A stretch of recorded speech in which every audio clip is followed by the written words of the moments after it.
Hello YouTube, this is Morgan Bannon or Airspeed Prime, and I'm the site super moderator for Avatar The Last Airbender Online.com. I'm here today to present you with an Avatar and Korra uh, news update video. Later on in the week I'll be putting up an Airspeed Discusses, just an update. The book that I'm going to do the next Airspeed Discusses on still has not arrived yet. I think the place I ordered it from is kind of like ordering in a kind of replacement because the other one seems to be lost in the post or something like that. So there's just a quick update on that. But there is actually a lot of information to talk about. And as you may notice, I'm not on camera in this video, which means there are pictures to show you and stuff to put in this video. So to start off, Korra Nation obviously is the first big topic. Nick broke from what was coming up to like 6-7 months of no information on Korra with the reveal of Korra Nation, effectively a Korra email newsfeed type thing. You sign up, you have your own unique link that if people click, you get some points. If people sign up after clicking your link, you get even more points. And as you gain points on Korra Nation from sharing these various links, people clicking on your kind of version of the every news post, you get more points. And as you earn these points, you get there's kind of prizes for it. And I believe the prize rundown was 75 points gets you an entry into a draw to win a trip to San Diego Comic-Con 2012 to meet Mike and Brian, and some spending money, I think. 150 points gets you access to some exclusive Korra music from the track team. That's unlimited, so I think anyone who gets to 150 points gets that. And then the next 2 point values are limited, so I believe it was the first 500 people to get to 300 points won an iTunes Essentials collection of episodes, which is basically, I think, chosen by Mike and Brian, their favourite episodes of the show. And I think it includes the unaired pilot without commentary, which is like the only place you can get it, I think. And then finally 500 points, the first 100 people to get to 500 points got a signed print, Korra print I believe, that was signed by Mike and Brian. So just an update on me. I got an entry into the draw, I got the access to the music. I was one of the first 500 people to get the iTunes collection, but I think I kind of just about missed out on the print, which is sort of annoying, but hopefully there's more stuff in the future. Obviously none of the prizes have been given out yet, as it's only been up like a week or so, and so that is basically what Korra Nation is. If you want, you can post your Korra Nation links in PM them to me and I'll click them and so on, or stuff like that, whatever you want. Then I'm just going to talk a bit about some of the Korra Nation content that has come out. And obviously the first one, which I'll have a picture inserted here, is going to be Air Temple Island.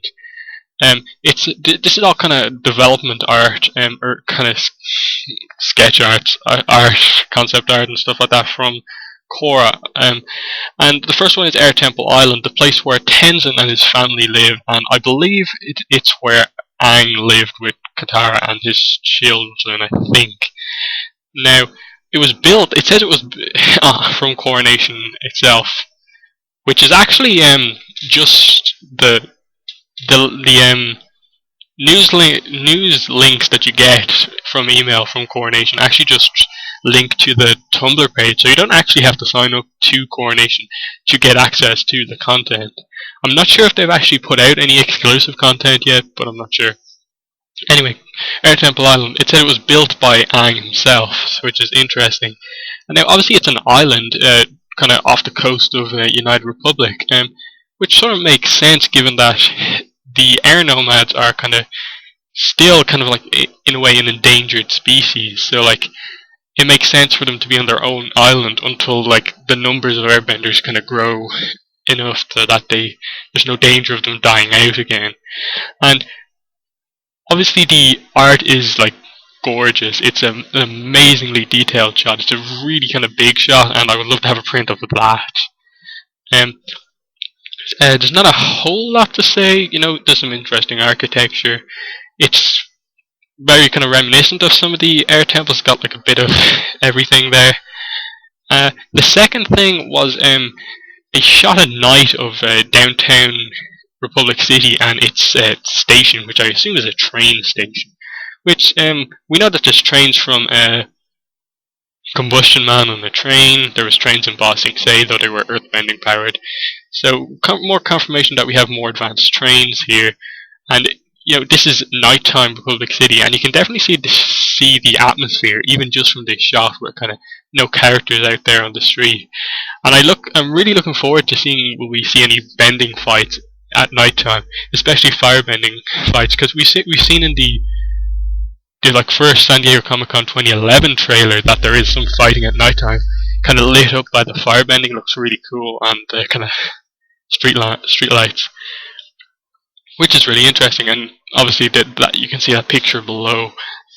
The next picture is a character that we knew the name of, we knew who was voicing her, but we didn't know what she looked like, and that was Asami, who is voiced by Seychelle Gabrielle, the actress who played Yue in the last Airbender movie. Now, what this coronation content gave us was her full name, and that is Asami Sato, which means that more than likely, like I see no reason why we shouldn't believe that she is the daughter of Hiroshi Sato, who is, assuming he is her father, that makes him a wealthy industrialist. And he also may come up in the Korra trailer on Nick that we'll talk about in a second. Now, she is really interesting in that she may be the kind of other kind of main female character in the show. We know that that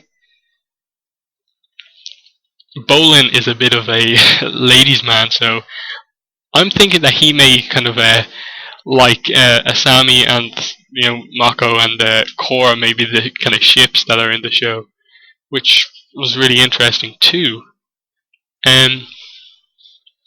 So yeah, she another interesting thing about her is that she's holding what appears to be a either motorcycle or pilot's helmet in her hand. Now, what makes me believe that it's a motorcycle helmet more than a kind of pilot's helmet is basically that we had it confirmed that there are motorbikes in Korra, but we haven't really seen any, I don't think, in any of the trailers yet. And just her kind of whole style makes me believe that she might be the kind of the biker chick sort of person in the show. And that's enough about her. Now I'm gonna just have a few kind of screenshots from the Korra trailer that aired on Nick here. The trailer itself, now, I think the fact that Nick have actually shown this on their channel is more important than the actual content of the trailer. It's obviously the kind of first trailer that will be shown on TV, and it is kind of very kind of kiddie, I guess would be the word to say, but that's not to say it's a bad trailer. Some people say the announcer is a bit cheesy, but I kind of like that in this kind of context. The way they announce it, they did the perfect thing of linking it in with the old show, saying like that, "Ang, the old Avatar ended the war, but now the new Avatar, and there's a new task to be accomplished." And that was really, really cool. We saw some interesting new shots, mainly kind of Korra on the podium announcing herself to United Republic with Lin Beifong and Tenzin beside her, and then we have kind of Naga licking what appears to be like maybe Lin's assistant, maybe, or something like that, who brought Naga to United Republic. Other than that, we saw the new Korra logo and a new Avatar: The Last Airbender logo, which looks really cool with the kind of vibrant reds and cool use of the kind of symbols. And I'll have them obviously in the video. There's not much else to say about the the Korra trailer on Nick, it says coming soon at the end, and then Brian on Tumblr, this co-creator, mentioned that he basically retweeted, reblogged Coronation's Tumblr page, which had this trailer, and said, no, it really is coming soon, which makes me believe that, getting into the air date of the show a bit, Nick changed what they had before on their site, Spring. They changed that, and it no longer says anything there. But that has me believe that it's soon, really soon, to me, is within the next 2 months. And the big event coming up that makes that would stand out as there is where we're going to hear about Korra, or is going to premiere, the Kids' Choice Awards 2012 on March 31st. Now, thanks to fellow Avatar: The Last Airbender Online.com moderator Kelly for actually pointing this out, in that a lot of shows have actually premiered on the kind of day of the Kids' Choice Awards, and a lot of them have been kind of animated shows, which is a good sign for Korra airing then too. So next up is Nick put up their official kind of Korra section, kind of information section on their site. Now, that's nick.com, and then obviously you'll be able to navigate to the Korra section. I'll have a link in the description. But the main thing here was a little bit in the kind of main description that they gave of the show. It's the main thing, Korra arrives in Republic City, Tencent's her airbending master. But one thing was about Amon. Amon was interesting in that it tells us a bit more about what his plan is as leader of the Equalists, the kind of anti-bending movement. But will she be able to stop Amon before he rises to power and makes his vision of a bending-free world a reality? So, people had kind of speculated at this, but his aim there is to obviously eliminate benders from the world, which it was pretty dark for a Nick show, even with the kind of genocide and war thing in mind. We're going to see this kind of in action, which is very interesting. And Amon is described as charismatic and mysterious. Then we had the character bios for 5 of the characters, who are Korra, Bolin, Mako, Tencent, and Lin Beifong. Confirmation that her name is Lin. Okay, I'm just going to actually read out these bios while I'm here, and I'll also have the kind of official stock image of the characters that is off the site. So Korra, the Avatar. Korra couldn't have less in common with Aang, the previous Avatar. A 17-year-old girl from the Southern Water Tribe, she is as hot-headed and eager as she is talented. When she runs away to Republic City, her stubbornness and impatience gets in the way of her bending studies, but it is clear from the start that she is destined for greatness. Korra discovers many new things in Republic City, some amazing and some terrifying. Whether it's honing her bending skills in the pro-bending arena, facing off with street thugs, or facing an anti-bending rebellion, Korra learns that being the Avatar comes with many dangers and responsibilities, as if being a teenager wasn't hard enough on its own. Pretty self-explanatory. So these are actually pretty interesting bios, actually. Bolin, Earthbender. Obviously, he's the younger brother of Mako. No matter how intense things get around Republic City, and they do get intense, Bolin is always good for a laugh. Mako's younger brother and pro-bending teammate, Bolin tends to be more laid back and likes to have a good time. Despite their tough childhood, Bolin always has a smile on his face and a lady on his arm. In fact, it was Bolin who was responsible for introducing Mako to Korra. But Bolin is no clown. When the time comes to buckle down and bend some earth, this tough contender can handle his business. So it's a kind of interesting change-up in that Bolin is the one who's the ladies' man when everyone suspected that it might be Mako. And it appears that the ship is going to be Mako and Korra more than Bolin and Korra. As I mentioned, kind of Asami maybe, kind of Bolin's ship. Let's see, Mako Firebender, obviously. A firebender with a serious side. The handsome and brooding Mako has always taken care of his little brother, Bolin.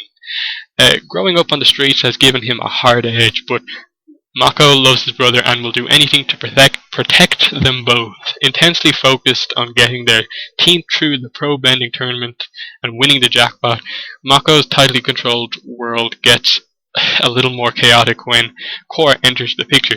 So throughout this, we Bolin's and Mako's bar, we assume that they are now orphans, and they are winning.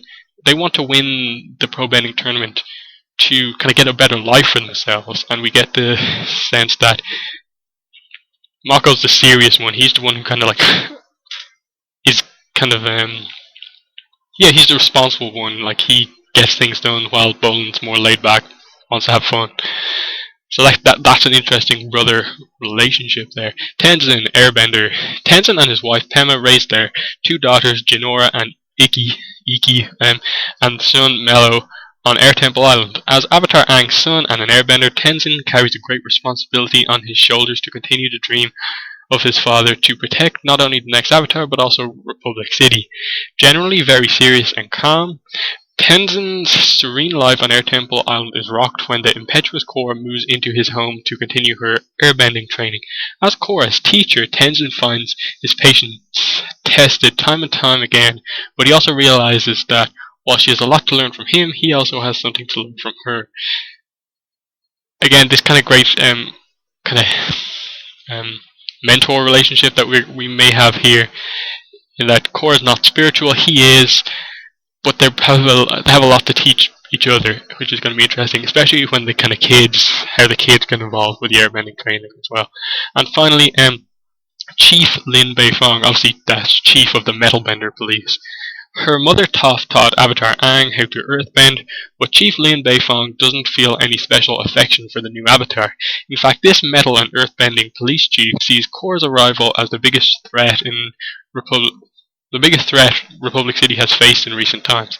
Korra's reckless ways are constantly leaving Lin Beifong's streets in ruin, and this chief is determined to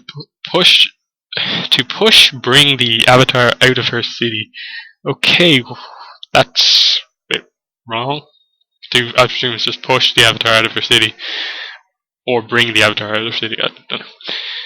Anyway, that's really interesting. We're going to have that there's going to be a bit of an antagonistic relationship between those two. Korra there just to kind of do her role as the Avatar. Lin Beifong possibly thinking that it's her role to keep peace in her city, as she may see it.